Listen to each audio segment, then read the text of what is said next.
Hi guys. Hi guys. അപ്പം നമ്മുടെ YouTube ചാനലിലെ ഫസ്റ്റ് ലവ് വീഡിയോ ആണിത്. അപ്പം നമ്മൾ കുറേ എനിക്കൊന്നും ഏകദേശം 8 ഷോർട്സ് വീഡിയോ നമ്മൾ ഓൾറെഡി അപ്ലോഡ് ചെയ്തിട്ടുണ്ട്. അത്യാവശ്യം നല്ല വ്യൂസും കാര്യങ്ങളൊക്കെ ഉണ്ട്. അപ്പം നമ്മൾ ഇന്ന് ഒരു ലോങ് വീഡിയോ അപ്ലോഡ് ചെയ്യാമെന്ന് വിചാരിച്ചു. വേറെ ഒന്നുമല്ല, നമ്മൾ അപ്ലോഡ് ചെയ്യാൻ പോകുന്നത് ഒരു കുക്കിംഗ് വീഡിയോ ആയിട്ട് തന്നെ തുടങ്ങാമെന്നാണ് വിചാരിച്ചിരിക്കുന്നത്. അപ്പം നമ്മൾ പറയാം, എന്താണ് നമ്മൾ ഉണ്ടാക്കാൻ പോകുന്നത്? നമ്മളിന്ന് കപ്പ ബിരിയാണി ഉണ്ടാക്കാൻ വിചാരിച്ചിരിക്കുകയാണ്. എപ്പോഴും ബീഫിലല്ലേ കപ്പ ബിരിയാണി? ചിക്കനിൽ ആദ്യമായിട്ടാണ് വെക്കുന്നത്. എങ്ങനെ ആവുണ്ടോയെന്നൊന്നും അറിയത്തില്ല. അപ്പുറത്തെ വീട്ടിൽ നമ്മളിപ്പോൾ ഫ്ലാറ്റിലായിട്ട് താമസിക്കുന്നത്. അപ്പോൾ അപ്പുറത്തെ വീട്ടുകാരുണ്ട്. അപ്പോൾ എല്ലാവരായിട്ട് ഒരുമിച്ച് നമ്മൾ കുക്ക് ചെയ്യാണ്. അവരാണ് നമുക്ക് ചിക്കനും കാര്യങ്ങളൊക്കെ വാങ്ങിച്ചു തന്നെ. അപ്പം നമുക്ക് ബാക്കി ഉണ്ടാക്കുന്ന വീഡിയോയിലോട്ട് കാണാം. നമ്മൾ ചീനി കുക്കറിനകത്ത് വെച്ചിട്ടുണ്ട്. അപ്പം അത് വേവിക്കാണ് പരിപാടി. അതിന് നമുക്ക് ചീനി നമ്മൾ ഓൾറെഡി ചീനി വെച്ചിട്ടുണ്ട്. നമ്മൾ കപ്പ ഓൾറെഡി വേവിച്ചിട്ടുണ്ട്. ഇനി അടുത്തയാണെങ്കിൽ നമ്മൾ ഉണ്ടാക്കാൻ പോകുന്നത് ചിക്കൻ കറിയാണ് വെക്കേണ്ടത്. അതിലോട്ട് എന്നിട്ട് നമ്മൾ കപ്പ തട്ടും. ഫസ്റ്റ് നമുക്ക് ചിക്കൻ കറി ഉണ്ടാക്കാൻ വേണ്ടി നമുക്ക് ഗ്യാസ്. അപ്പം ഗൈസ് നമ്മളങ്ങനെ സ്റ്റൗ കത്തിച്ചിട്ടുണ്ട്. സ്റ്റൗ കത്തിച്ച് ജസ്റ്റ് ചൂടാകുമ്പോഴത്തേക്ക് പാത്രം ജസ്റ്റ് ചൂടാകുമ്പോഴത്തേക്ക് നമ്മൾ അതിലോട്ട് എന്ത് ഒഴിക്കുന്നുണ്ട്? ഓയിൽ ഒഴിക്കുന്നുണ്ട്. ഓയിൽ ജസ്റ്റ് ചൂടാകുമ്പോഴത്തേക്ക് നമ്മൾ അതിലോട്ട് കടുക് ഇടുന്നുണ്ട്. കടുക് ഇട്ട് നല്ല രീതി പൊട്ടി വരുമ്പോഴത്തേക്ക് നമ്മൾ അരിഞ്ഞ് വെച്ച് നമ്മൾ സവാളയും കൊച്ചുള്ളിയോടാണ് അരിഞ്ഞ് വെച്ചിരിക്കുന്നത്. അത് നമ്മൾ എന്ത് ചെയ്തുകൊണ്ട് ആഡ് ചെയ്ത് കൊടുക്കുന്നുണ്ട്. എന്നിട്ട് നല്ല രീതി നമ്മൾ എന്ത് ചെയ്യുന്നുണ്ട്? മിക്സ് ചെയ്യുന്നുണ്ട്. നല്ല രീതിയിൽ മിക്സ് ചെയ്ത് കൊടുത്തിട്ട് ജസ്റ്റ് പെട്ടെന്ന് ഇതായിട്ട് വഴണ്ട് വരാൻ വേണ്ടി നമ്മൾ അതിലോട്ട് സ്വല്പം സോൾട്ട് ഇപ്പോൾ ആഡ് ചെയ്യുന്നുണ്ട്. പിന്നെ നമുക്ക് വേണമെങ്കിൽ ആഡ് ചെയ്യാം. അപ്പോൾ അപ്പുറത്തെ വീട്ടിലെ 2 ചോട്ടാസൊക്കെ വന്ന് നോക്കുന്നുണ്ട് കറി എന്തായി എന്നൊക്കെ. അപ്പോൾ സ്വല്പം സോൾട്ട് ആഡ് ചെയ്ത് കൊടുത്താൽ മതി. എന്നിട്ട് നമുക്ക് ബാക്കി പിന്നെ നമുക്ക് ചിക്കൻ കറി ലാസ്റ്റ് ആകുമ്പോഴത്തേക്ക് ഇടാം. കൂടിപ്പോയാൽ പിന്നെ നമുക്ക് കുറയ്ക്കാൻ പറ്റില്ലല്ലോ. അത് നല്ല രീതിയിൽ മിക്സ് ചെയ്ത് കൊടുക്കുന്നുണ്ട്. അങ്ങനെ നല്ല ഒരു ബ്രൗൺ ഷെയ്ഡ് ആവുന്ന വരെ നമ്മൾ എന്ത് ചെയ്യണം? നല്ല രീതിയിൽ മിക്സ് ചെയ്ത് കൊടുക്കുക. എന്നിട്ട് ഇഞ്ചി, വെളുത്തുള്ളി, പച്ചമുളക് എല്ലാം കൂടെ അരച്ച് ഒരു പേസ്റ്റ് എന്ത് ചെയ്യുന്നുണ്ട്? ഇതിലോട്ട് എന്ത് ചെയ്യുന്നുണ്ട്? ആഡ് ചെയ്യുന്നുണ്ട്. അത് കുറച്ച് അത്യാവശ്യം എടുത്തിട്ടുണ്ട്. കാരണം എന്ന് വെച്ചാൽ ഞങ്ങൾ കുറച്ച് അത്യാവശ്യം നല്ല ക്വാണ്ടിറ്റിയിലാണല്ലോ ഉണ്ടാക്കുന്നത്, അതുകൊണ്ടാണ്. അപ്പോൾ നിങ്ങൾ എത്ര പേർക്ക് വേണ്ടിയാണോ ഉണ്ടാക്കുന്നത് അതനുസരിച്ച് എടുക്കുക. എന്നിട്ട് ഞങ്ങൾ നല്ല രീതി അതോടിട്ട് നല്ല രീതി എന്ത് ചെയ്യുന്നുണ്ട്? മിക്സ് ചെയ്ത് കൊടുക്കുന്നുണ്ട്. അപ്പം തന്നെ അതിൻ്റെ അടുത്തേക്ക് ഒരു പച്ചമണം വരുന്നുണ്ടായിരുന്നു. അതിന് നമ്മൾ തക്കാളി ആഡ് ചെയ്ത് കൊടുത്തു. അത് നല്ല രീതിയിൽ നമ്മൾ മിക്സാക്കി ആ തക്കാളിയൊക്കെ നല്ല രീതിയിൽ പേസ്റ്റ് ആവുന്ന രീതിയിൽ നമ്മൾ എന്ത് ചെയ്തെടുക്കണം? അത്രയും നല്ല രീതിയിൽ സാധനം വെന്ത് വരണം.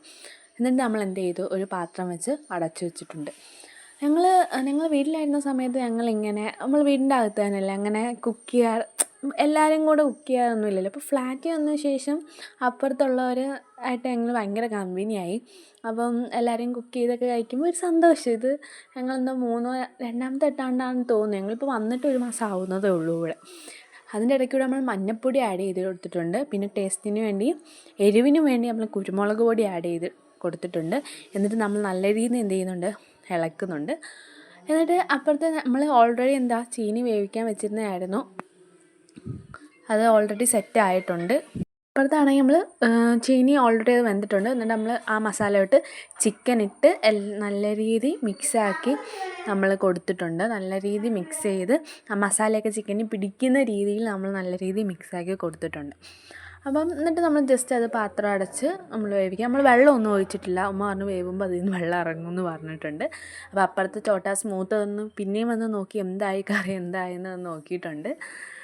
അപ്പം എല്ലാവരും കൂടെ കുക്ക് ചെയ്യുമ്പോൾ ഒരു സന്തോഷം. എല്ലാവരും എന്നിട്ട് വരയിലൊക്കെ വെട്ടി കഴിക്കുമ്പോഴുള്ളൊരു സന്തോഷം. ഈ ഫ്ലാറ്റ് വന്നതിന് ശേഷമാണ് ഞങ്ങൾ അതൊക്കെ ഒന്ന് ഇതാക്കാൻ തുടങ്ങിയത്. എന്നിട്ട് നമ്മൾ ആ കറി എന്ത് ചെയ്തു? നല്ല രീതി അടച്ചു വെച്ചിട്ടുണ്ട്. എന്നിട്ട് പിന്നെ നമ്മൾ ഇടയ്ക്കൊന്ന് വെന്തപ്പോൾ നമ്മൾ തുറന്ന് നോക്കി, കറി നോക്കി, കുഴപ്പമൊന്നുമില്ല, ചിക്കൻ നല്ല രീതിയിൽ വെന്തിട്ടുണ്ട്. അപ്പോൾ ഇനി നമുക്ക് ഇതിന് മസാല ഇടാൻ പോവാണ്. കറിക്കുള്ള മസാല നമ്മൾ റെഡിയാക്കാൻ പോവാണ്.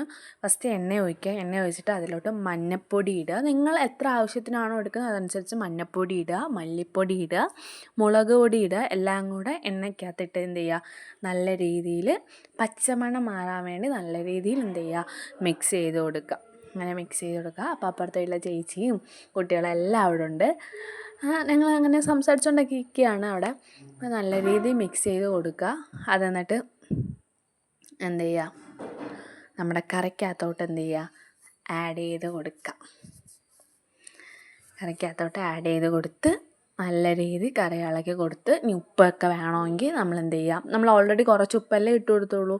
അപ്പോൾ ഉപ്പ് വേണമെങ്കിൽ നമ്മൾ എന്ത് ചെയ്യുക ഇട്ട് കൊടുക്കുക. അപ്പോൾ ഫൈനലി നമ്മുടെ കറി ഓൾറെഡി ആയിട്ടുണ്ട്. ജസ്റ്റ് ഒന്ന് തിളയ്ക്കുമ്പോഴത്തേക്ക് നമ്മുടെ കറി സെറ്റാവും. എന്നിട്ട് നമ്മൾ എന്ത് ചെയ്യുക, വേവിച്ച് വെച്ചേക്കുന്ന ചീനിയില്ലേ, വേവിച്ച് വെച്ചേക്കുന്ന ചീനി വെള്ളമൊക്കെ ഊറ്റിയിട്ട് നമ്മൾ എന്ത് ചെയ്തു, ചിക്കൻ കറിയിലോട്ട് തട്ടിയിട്ടുണ്ട്. എന്നിട്ട് അതിനെ നല്ല രീതിയിൽ എന്ത് ചെയ്യുക, മിക്സാക്കി എടുക്കുക. നല്ല രീതിയിൽ കറിയോട് ഇതാവുന്ന രീതിയിൽ നല്ല രീതിയിൽ മിക്സാക്കി എടുക്കുക. അപ്പം അങ്ങനെ ഒരു മണം ഉണ്ടായിരുന്നു എൻ്റെ സാറേ, നല്ല ടേസ്റ്റായിരുന്നു. ഒരു നല്ലൊരു മണമായിരുന്നു. കഴിച്ചപ്പോഴും നല്ല ടേസ്റ്റ് ഉണ്ടായിരുന്നു. എല്ലാവരും മസ്റ്റായിട്ട് എന്ത് ചെയ്യുക, ട്രൈ ചെയ്ത് നോക്കുക. ഫൈനൽ നമ്മൾ എന്ത് ചെയ്യുന്നുണ്ട്, ഒരു ഇൻഗ്രീഡിയൻറ്റ് ചേർന്ന് തേങ്ങ വറുത്ത് പൊടിച്ചത് നമ്മൾ എന്ത് ചെയ്യുന്നുണ്ട്, ചേർക്കുന്നുണ്ട്. അതും കൂടി ഇട്ട് കഴിയുമ്പോൾ നമ്മുടെ ഓൾറെഡി ഫൈനലായി കഴിഞ്ഞു കപ്പ ബിരിയാണി. അപ്പോൾ എല്ലാവരും ഒന്ന് കപ്പ ബിരിയാണി ട്രൈ ചെയ്ത് കൊടുക്കുക. എന്നിട്ട് ജസ്റ്റ് ഒരു ഫ്ലെയിം കുറച്ച് വെച്ച് നമ്മളൊന്ന് അടച്ച് വെച്ചിട്ടുണ്ട്. നിങ്ങൾക്ക് ഈ വീഡിയോ ഇഷ്ടപ്പെട്ടാൽ do you like, share and subscribe. Tata.